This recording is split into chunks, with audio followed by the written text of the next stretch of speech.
that kind of hit a breaking point right at the beginning of the RV trip, where I was kind of discovering myself, who I was. There was some dissonance internally in my soul about the life that I was living day to day, but the fruit on the tree was bitter. And I was confused. I was like, why aren't I happy? I'm checking all the boxes. I'm doing all the things I was told I should do that lead to happiness. What is going on? And as you can imagine, as all of that energy had to go somewhere. And I kind of went through a bit of a midlife crisis when we were on the RV trip. Welcome to the House of Jermar podcast, where wellness starts within. The House of Jermar is a lifestyle brand, empowering women to live all in through interior design and personal wellness. We are a destination for women ready to reimagine what is possible in their homes and lives, and then create it.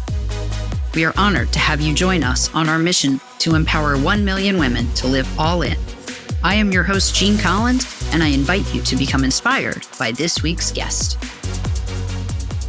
Welcome to the House of Jermar podcast, where wellness starts within. I'm your host, Jean Collins, and today's guest is Eli Bowman. First of all, folks, his story is crazy. When we get into his story of transformation, it is absolutely insane. I will share how I met Eli, what he's working on, which is really cool. He's got a book coming out. He's got a framework and a process for helping us deal with the things in our past that are keeping us stuck. And we all know we have things in our past that keep us stuck. So everybody, welcome Eli to the show. Thank you. Thank you so much. It's great to have you. So before I get into it and start asking you questions, I don't normally read people's bios, but I do want to read part of your bio. It'll be in the show notes, but I want to read a part of it because I'm excited to learn about what it is, because I don't actually know what part of your bio is actually talking about. So like I said, you are an entrepreneur, an author, you're an expert in human transformation who has dedicated your life to helping people break free from the mental programming that keeps them stuck. But here's what I don't know about. You are a master practitioner in neuro-linguistic programming, NLP, which you specialize in revealing the fascinating connections between our unconscious mind and daily experiences.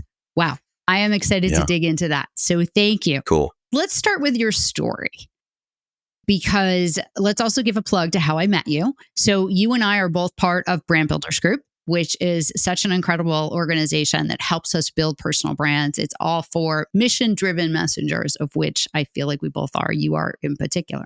And we met on a webinar there. And part of that was introducing ourselves and saying something unique about us. And you got on and you said, I have 5 kids and they're all homeschooled. And my first thought was, are you insane? I have 1 child. Are you crazy? And then you dug into your story of how you got to where you are now. And I was just mesmerized by your story because it is so cool. So if you wouldn't mind, can you share your story? Homeschooling 5 kids. Are you crazy? And there's an RV involved in this, folks, and driving across the country. So share a little bit about your story so everybody can understand more about you. I'd be happy to. And thank you. I think you're a mission-driven messenger as well, Jeannie. And it was really nice to for you and I to be able to connect on that call, on that webinar. And I feel like your mission is an important one. I feel very honored actually to be on your podcast. So thank you so much for allowing me to be here and spend some time with you.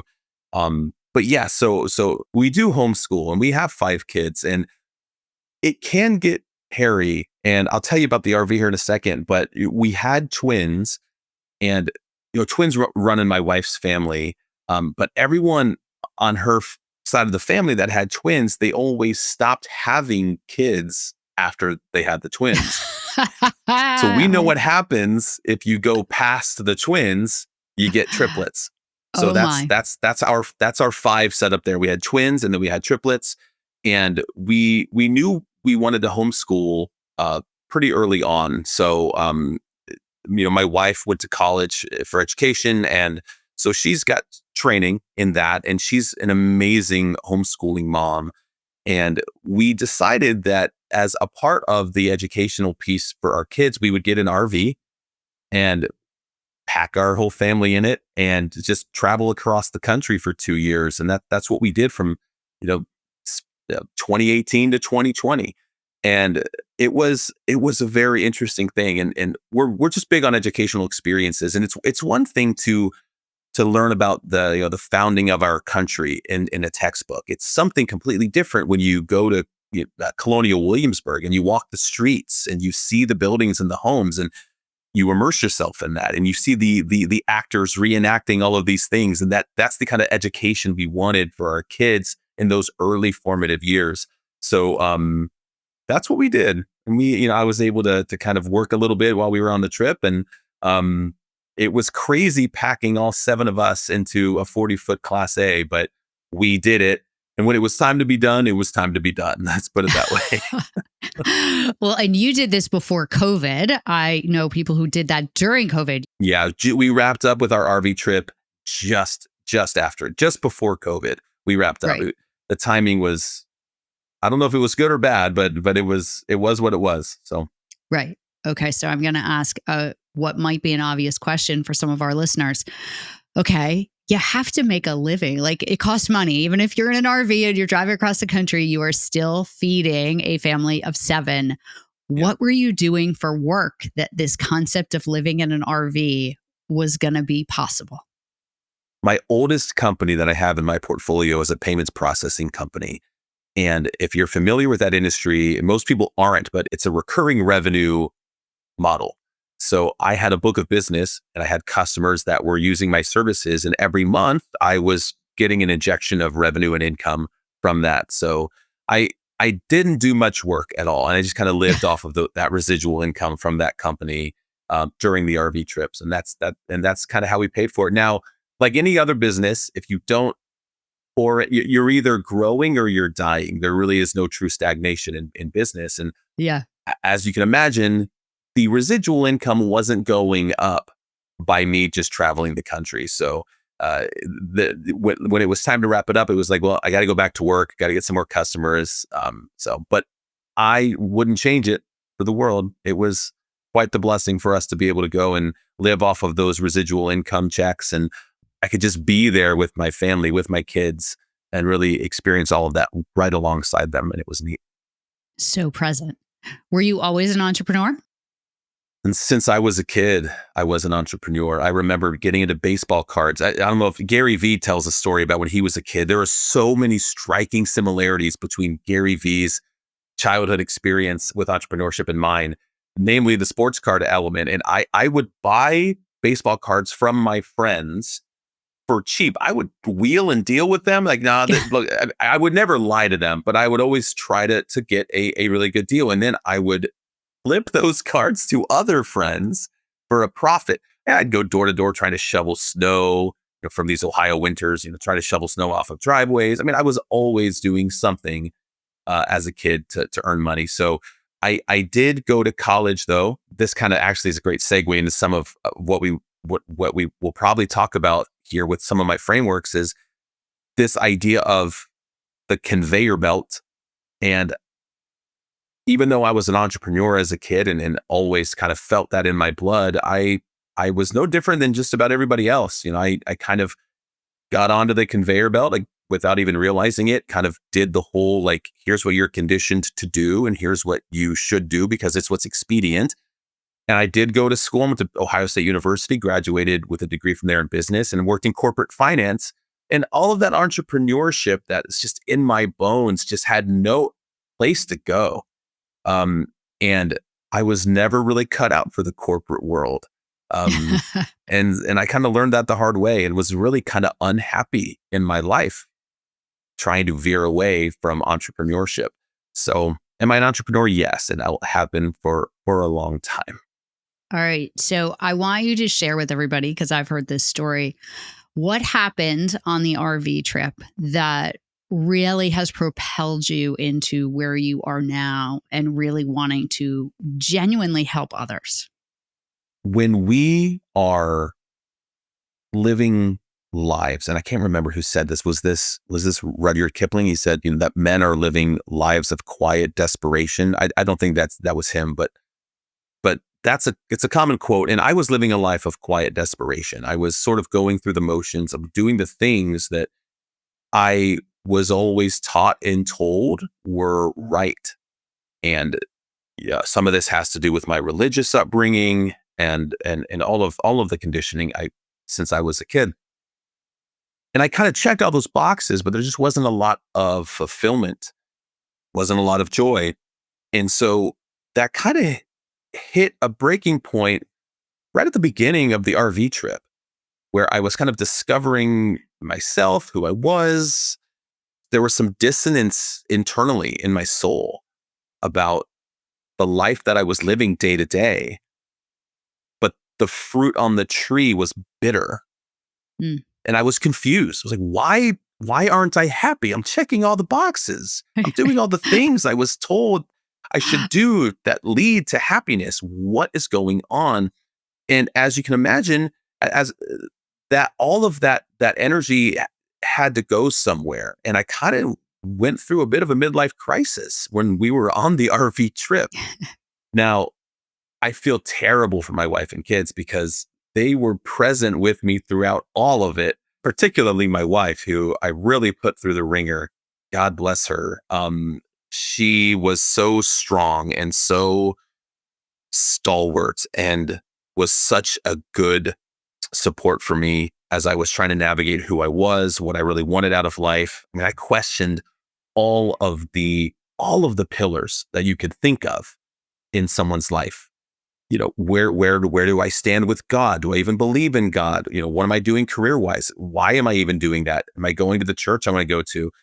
Should I even be in this relationship with my wife? Really hard, tough, gritty questions that shake the foundation of somebody.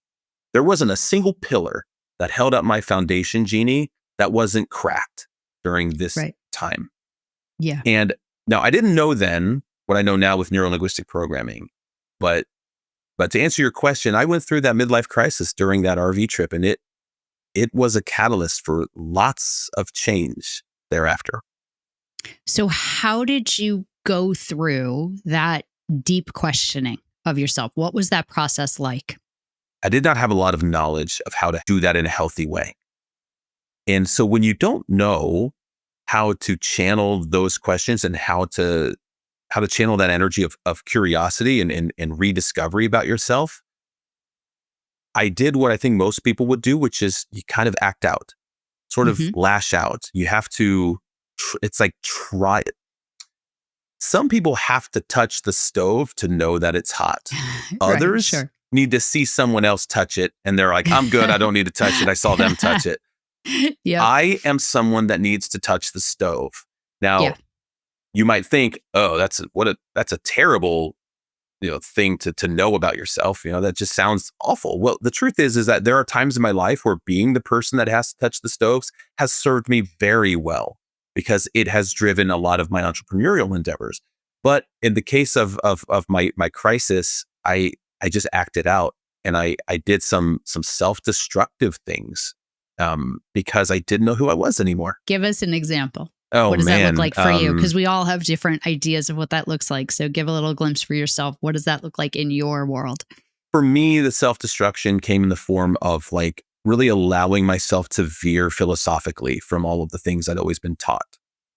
I was very clean and straight by the book. And so another form of that acting out came in the form of, well, I'm going to maybe try a chemical substance that I've never tried before, right? It's like, maybe this is something I like to do, or maybe, Right. So it was, they sound a little vanilla now, but those were major things for me. And to move forward with those actions it felt like I was really breaking the mold. So how did you get into linguistics programming? How did that happen? After the RV trip, business was finally starting to go really well. And then in my main company, the bread and butter company where I get the most income, our biggest customer, I don't want to say who they are, but they have rollback savings and they have massive big box retail stores everywhere you go. They're blue and yellow. they pulled out and they decided to go with a different customer, or rather, they used a different supplier, a Yep. competitor of ours. Sure. And that news really hit me out of nowhere because I had just had meetings with them about growing and scaling with them. And so that shook me. And of all the people in my life, my tax strategist, who, I thought would just be like a numbers person, reached out to me and said, "Hey, I think you need to do this event here. It's in Dallas, and it's something where it's about your mind. It's called neuro linguistic programming." I had heard of that, in like sales and negotiations. I had heard of neuro linguistic programming and how that's used to communicate. But I said, I need something right now. So sure, yeah, I'm going to go. So I booked the ticket, got the hotel.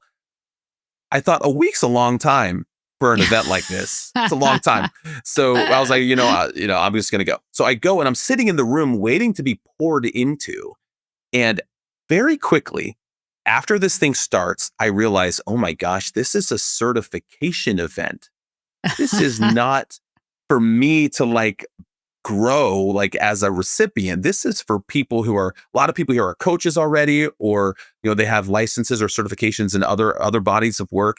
This is for people who want to be a practitioner in neurolinguistic programming. So I had to make another quick decision. Do I stay and go through this, or do I leave and go home?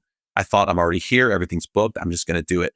I'm so glad I did, because learning about that body of work really changed my life, and it answered a lot of questions I had about myself and what I went through during the RV trip and a little bit thereafter and everything beforehand. And so I decided so not only did I finish that week and got certified, I took my education, my formal education in it as far as I could go. I have a master designation attached to my certification. So I kind of stumbled into it because my tax strategist, of all people. Of all people, I kind of love Yeah. that. So, what is neurolinguistic programming? Like, what is it? For those of us who've never heard of this, I'm sure I might have heard of the concept, but what exactly is it? Well, let's break it down. Neuro, the brain, Hmm. linguistic, language, and programming. We all know what programming is. So it's the programming language of the brain. Okay. It is the body of work that really concerns itself with the unconscious mind and how the unconscious mind impacts and affects our day-to-day life. So NLP concerns itself with that. Right. Okay. That makes perfect sense. So, how in your life are you helping people understand that? Helping people understand the unconscious?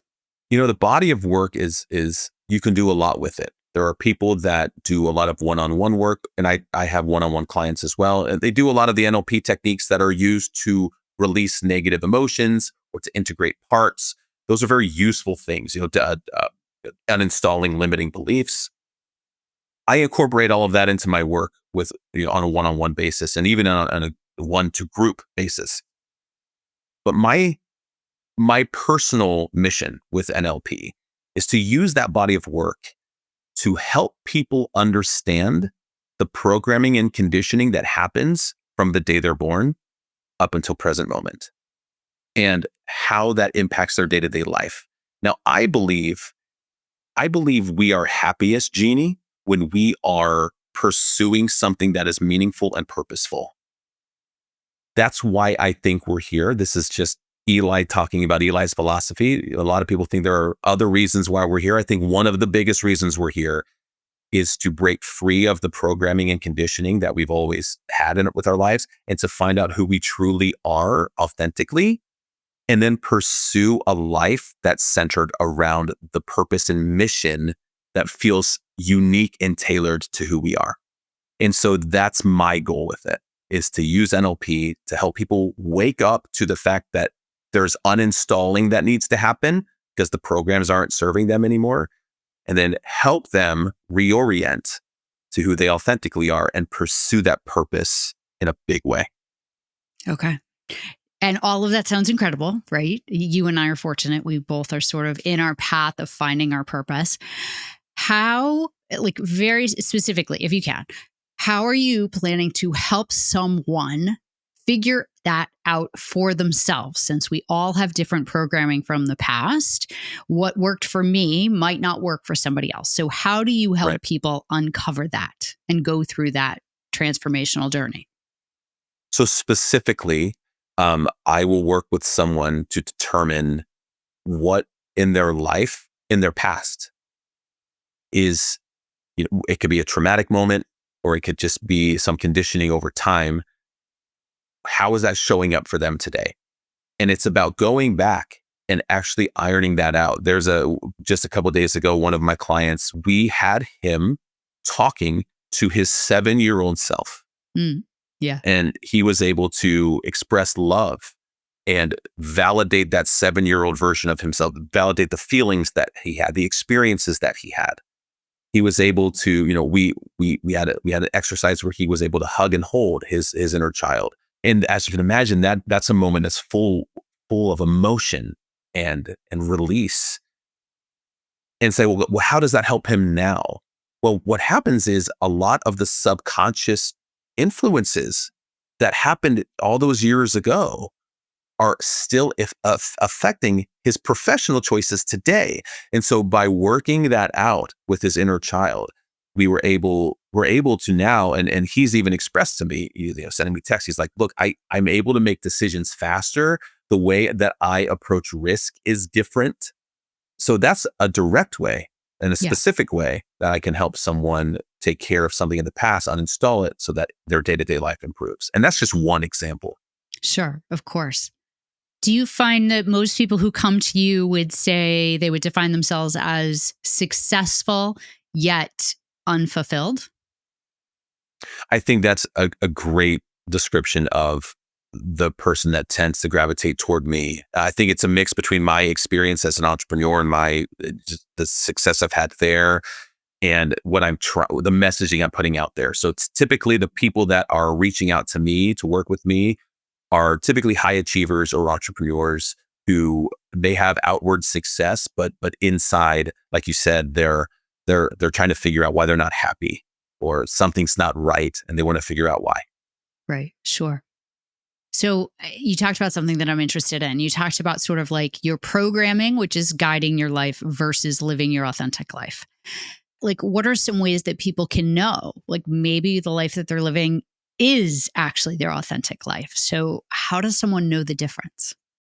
Well, I think that when you're living authentically, there's an innate sense of peace that you feel. And if that peace isn't there, there's going to be something else. And that's going to be some what I call internal dissonance. And I think that when you're living authentically, there's a joy, there's a peace that exists there, and it's there. And that's hard to achieve. It's really tough. It's not impossible. It just takes a lot of work, especially if you have to navigate some negative programming that's holding you back. So I would say the way to identify if you're living in a place of authenticity is looking at all of the areas of your life. Are you free to express who you really are? Or do you have to hide some of your expression? Or do you have to calculate the way you express yourself? Right? So yeah, it's okay. It's okay to be careful. We don't want to hurt people's feelings. So sometimes it's not wise to just blurt out all the things we're thinking and feeling. Authenticity does not mean like no filter. Sure, It just means, right. I mean, we got to be careful socially. And that's important, especially in the home. If we're married, we want to be careful with how we communicate when we want to communicate well. But there's a difference between that and just living your authentic life. And it's kind of one of those things, Jeannie, if you are and if you're not. Yeah. Yeah. Yeah. Do you find when you meet people and you interact with people, is there a part of your conscious brain that sort of goes through like a quick evaluation of them and is sort of like, okay, now that I understand human behavior better, do you do a little like one over on someone as they're kind of talking to you to sort of figure out, are they in their authentic self? Are they not? Do you go through that little dance mentally for yourself now that you know so much? I can't help it. I've just, because of my training, I can't help but every time I interact with anybody, it's built in for me to look for these little cues. And, I of course, I never like oh, you just exhibited a sign of this, and I'm never going to do that, right? But yeah, it's to answer your question, it's built in, it's automatic. When I'm interacting with someone, I notice things that I never Yeah, used to before being trained to notice those things. And in myself, yes, I see the limiting beliefs come out from time to time. And sure. thankfully, I've got the training required to like kind of nip that in the bud. But I do have to notice it first, and I've gotten a lot better at noticing when those limiting beliefs are starting to creep in. That's good. You're not perfect. None of us are, No, which is a good thing. yeah, Yeah. yeah, So you're working on a book. Talk to us a little bit about your yes, book. yeah, happily. The book is called "Rewrite the Program," and it is about the linear journey that someone goes through when they are navigating um, the challenges of recognizing that the conforming that's been going on is not leading to happiness, and then the subsequent deconstruction that must occur Right. for someone to find out who they truly are. Because if you're living a life in one way, you don't just start living authentically. There has to be a taking apart of who you once were, kind of a phoenix rising from the ashes. It has to burn first, right? And Yeah. and then the subsequent ascension of the natural expression of who you really are, actually embracing the core values that you have, letting them come out rather than being bottled up in order to live a conformed life to someone else's expectation. Yeah. And then lastly, it's about when you have landed on when you have the bravery to express who you truly are and to live authentically, the impact you can then have out in the world. Because I believe if we can lift people up and pull people with us, pull them up out of unhappiness and in a place where they're, a place of darkness where they're unhappy and lack joy, I think it's our responsibility to do so. And I think anyone that has found their authentic self, this might be a bit of an unpopular opinion, but I believe it behooves us. I believe we have a duty to reach down and pull others up with us. And I the book agree. touches on Yeah. that as well. Good. Yeah. You need to lead by example. When are you planning to launch this book? It's published on June 2nd, 2026. Okay. How Yeah. exciting. That's great. Stoked for it. Yeah. Thank you so That's much. very cool. Yeah. Yeah. And as you'll find, writing the book is just the first part of the process. There's more that comes after that. All right. I would love to switch gears for a minute because you are one of those people, you walk the walk, you talk the talk, and you are super authentic on social media. You share about your struggles, what you're going through, give a lot of words of wisdom. We'll put all of that in the speaker notes.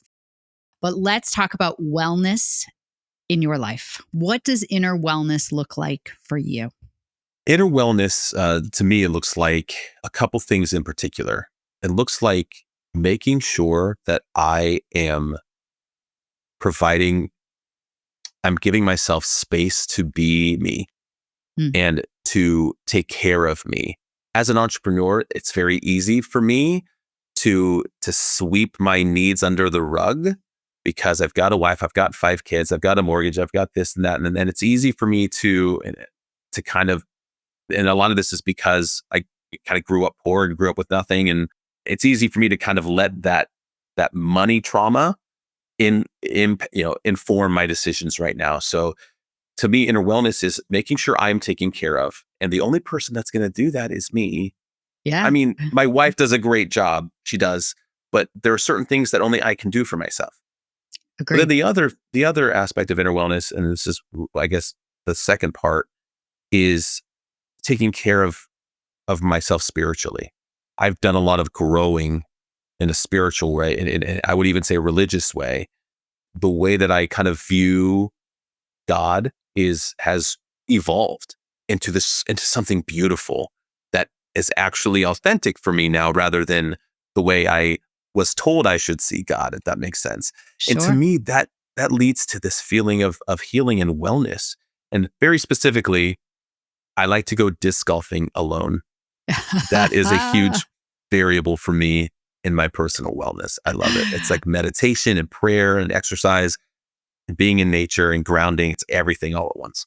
Everything all together. Yeah. Yes. All right. I would be remiss if I didn't talk about fasting because you just did this. Let's talk about the role of fasting in your life. I'm Please. fascinated by this. It has nothing to do with your book or anything, but I just think it's really fascinating. I will. Listen, I got to be careful not to nerd out too much. All right. So let me be succinct here. To me, water fasting has been a beautiful expression of self-control, of discipline, but also really prioritizing my health. So I'm a huge believer in water fasting. Now, you've got to do it right. You've got to make sure you're getting your electrolytes in the proper ratios, and make sure that when you begin to refeed, that you're doing it well. I like water fasting because it brings on what is called autophagy. Okay. And that is when your body is eating broken and mutated cells and damaged cells as fuel. I know it sounds gross, but really, Jeannie, it is the thing that helps prevent things like cancer and other serious diseases. So water fasting, I hope people look it up. I hope people really do their research on this, and always, of course, consult a medical professional before you do it. But it is a beautiful exercise. Beautiful. And you just did it for how long? My most recent one was 7 days. Okay, you have 5 kids. Let's just ask that. Like, you have 5 children. How do you not want to eat sometime in 7 days with 5 children? I mean, your wife has to probably constantly be making food of some sort in the house. How do you do that? It's hard. It's hard because my kids are, they're like classic teenagers. They like to eat the things that are quick to make and they smell good. And of course, my wife is cooking and making food, and it takes a level of discipline. It does. Those first 2 days are really tough because you really just want to eat. But it does, at least for me, it gets to a point, somewhere in the second half of day 2 into day 3, where the temptation to eat starts to really become controllable. And it's and the only reason I stopped at 7 days, Jeannie, was because physically I was showing some signs that it was time to stop. I was having some irregular heartbeat issues going on, and that's one of the red flags. Right. But mentally, I could have kept going. Wow. It was easy for me to not eat, so it does get easier. I Yeah. encourage everyone to start with 3 days. That's what I encourage people to start with. 3 days. I'm like proud of myself. I make it 22 hours, 23 hours every once in a while. I'm like, oh. And I spend the last 5 of those hours thinking about what I'm going to eat when I can eat and trying to find ways to distract myself. That stuff still sticks around after, day 3 too. You start thinking about it, but it's good. I recommend it. Highly recommend it. All right. So what is on your bucket list, personally and professionally, for someone like you who has traveled around the country in an RV and is an entrepreneur and you're doing all these mission-driven things? I am so curious. What is on the bucket list? Entrepreneurship has been a great ride, and it serves a great purpose, but it is not why I am here. Mm. I will continue to own the companies I own because this is currently how I pay the bills, and it's kind of what I do. But what I'm doing now with the book coming out next year, I'm doing a lot more speaking. I'm doing a lot of podcasts. I'm doing a lot of work with clients and group work. This is what lights me up. Yeah. So for me, my bucket list is just continuing to try to get this message out there in a big way. We've got a TED Talk coming up. I don't have a date for that, but we have one of those coming up before the end of the year. Have a TV spot in Bakersfield, California for like their Fun. Good Morning show, like local news. So Yeah. we've got some things moving, and it's just all about like, how many people can I talk to about this? And that's what lights me up. So that's my laser focus, is just what impact can I have with this message, and how many people can I help with helping them raise their self-awareness of how their unconscious mind is impacting everything they do today. Beautifully said, because I was going to ask you to summarize what is your message, and you just did it. So that's perfect. That's it. That's perfect. What is the best way for people to get in touch with you and to find you? Yeah, I'm just really active on social media. So, on Facebook, you can just look Eli Bowman up. You should find me. There's a verification check mark there. Instagram, it's eli.bowman on Instagram. Twitter, Eli Bowman. You're going to see a lot of everything on my socials. You're going to see a lot of personal stuff, but you're going to see a lot of purpose-driven stuff as well. which I love. And we'll put all that in the show notes. All right. So before we go, I'd like to ask all my guests a question, which is, what is a book that you would like to recommend that has impacted you personally or professionally? And we forgot to talk about this before we started recording. So if you don't have one, I've got one. that's okay. But I figure you do. Most people like us read a lot. So what book would you, book or books, I should say. I have people who can't even narrow down one. They want to recommend a couple. What would you like to recommend our listeners read? I do have one for your listeners. It is called The Power of Now by Eckhart Tolle. And that's probably been recommended to your audience before, I'm guessing. Listen, this book it's a must read. You got to read it. If you're listening to this or watching this, please grab a copy, Audible or physical copy, audio, whatever you can get your hands on. This book is important because it emphasizes the importance of now. Because have you ever been to the past? No. Have you ever been to the future? No. You've only ever been here right now in this fleeting, ever moving now. And now is a powerful place to be.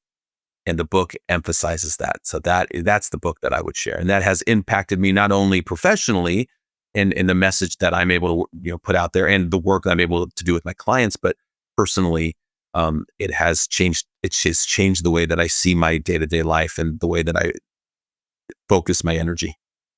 I love that. And you're right, that book has been recommended. But what I personally find it really interesting, because I think the book that someone recommends says a lot about that person and a lot about their journey. So even though someone else recommended it, it always ties back in a really interesting way, the way the message is hit. And I also find for a lot of the books that people recommend, you might get a different message if you read the book at a different time and stage in your life, depending on where you are in your transformation and personal development. So a lot of these books, people are like, oh yeah, I read that 10 years ago. Go back and read it now. It might have a slightly different message. So I thank you, Eli, for being a guest. You've been fabulous. We will put all of this in the show notes. We will link everything so people can come and follow you. And best of luck on the launch of your book. We will stay in touch. Thanks, Jeannie. Appreciate it. Thanks. Have a beautiful day. Thank you for joining us for another episode of the House of Jermar podcast, where wellness starts within. We appreciate you being a part of our community and hope you felt inspired and motivated by our guest. If you enjoyed this episode, please write us a review and share it with friends. Building our reach on YouTube and Apple Podcasts will help us get closer to our mission to empower 1 million women to live all in. You can also follow us on Instagram at House of Jermar, and sign up to be a part of our monthly inspiration newsletter through our website, houseofjermar.com. If you or someone you know would be a good guest on the show, please reach out to us at podcast@houseofjermar.com. This has been a House of Jermar production with your host, Jean Collins. Thank you for joining our house.